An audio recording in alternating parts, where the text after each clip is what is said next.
Ikipe ya Police FC kugeza kuri ubu ngubu ikaba yamaze kwibikaho umutoza mushya uzayifasha mu mikino ya 2022 kugeza 2023.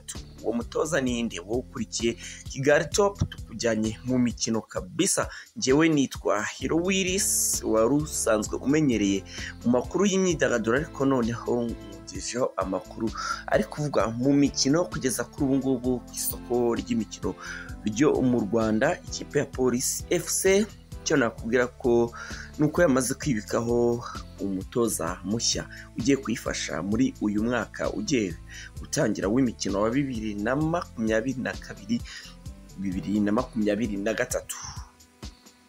Wowe kora subscribe, share, comment, like kugira ngo nawe ugire uruhare mu biganiro tukugezaho, kubera yuko uhishiwe byinshi cyane. Mu gihe wowe wakoze subscribe uzajya uhora ubona notification y'ibiganiro tukugezaho umunsi ku munsi hano kuri Kigali Top.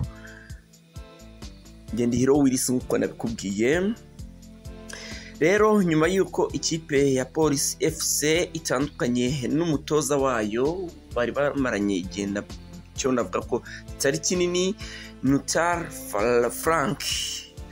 Nyuma yuko rero uyu nguyu bamunenze, bakamunenga yuko nyine atabagejeje ku byo bifuzaga, kubera yuko ngo batigeze bishimira umusaruro yabahaye muri iyi shampiyona ya 2021 kugeza 2022. Ntabwo Police FC bigeze bishimira ibikorwa bye cyangwa se umusaruro yabagejejeho, biba ngombwa yuko bagomba kumusimbuza.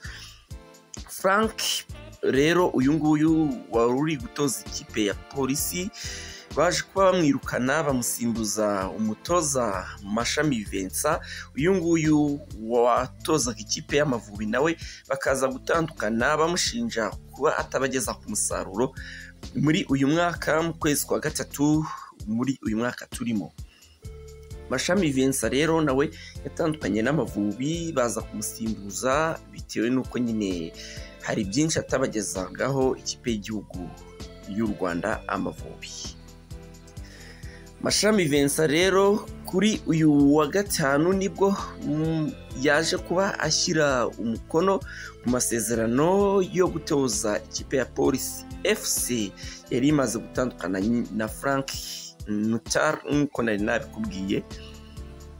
Akaba rero ino kipe yayisinyiye kuzayitoza igihe kingana n'umwaka umwe hano imbere ahangaha muri iyi shampiyona tugiye kwinjiramo ya 2022 2023. Police rero kuri ubu ngubu ikaba yari imaze gusoza ino shampiyona. Iyi ngiyi tuvuyeho, iyi ngiyi yari iri ku mwanya wa 7. Ikintu kitari cyiza ku ikipe ya Police.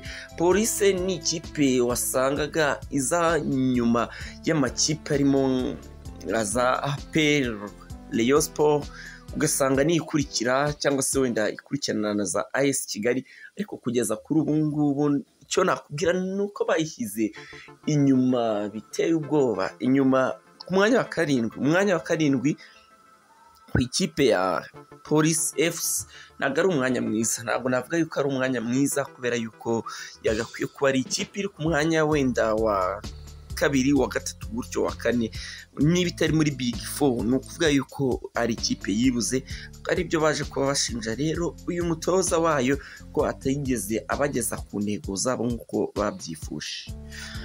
Polisi rero yaje kuba isaba Mashami Vincent, yaje kubimusaba basi kuzaba atwara igikombe kimwe mu bikombe bikinirwa hano mu gihugu imbere mu Rwanda, harimo nk'igikombe cy'amahoro, harimo igikombe cya shampiyona n'ibindi bikombe bigiye bitandukanye. Rero akaba musabye ko yazabafasha kuba yagera kuri izi ntego zabo biyemeje zo kuba batwara igikombe kimwe muri ibi bikombe.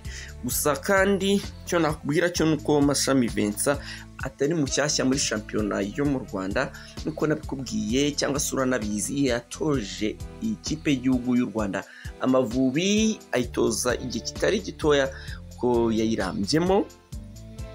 si ibyo gusa kandi kubera yuko uno mugabo ni umunyabigwi yanyuze no mu makipe atandukanye, amakipe arimo nka APR FC, kipe igeze ibikora kugeza kuri ubu ngubu. Navuga yuko nubwo ejo bundi bayitwaye igikombe ariko hari byinshi cyane wavuga yuko irusha izindi kipe no mu kwitwara neza. Ndetse Mashami Vincent yaje kubaca no mu ikipe ya Bugesera FC kugeza kuri ubu ngubu. Rero amakuru nakubwira nuko ari umutoza wa ekipe ya Police FC.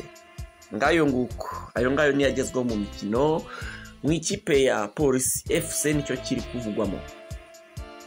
Nje ndi Hero Willis nkuko ndi kugeza iki kiganiro. Usabye gusaba gukora subscribe, ugakora comment ku byo tukugezaho, nawe ugatanga ibitekerezo, ukora like na comment, like nyine ugakora na share kugira ngo bigere kuri benshi. Ibiganiro bya Kigali Top byo ni akagaruka. Ciao bye.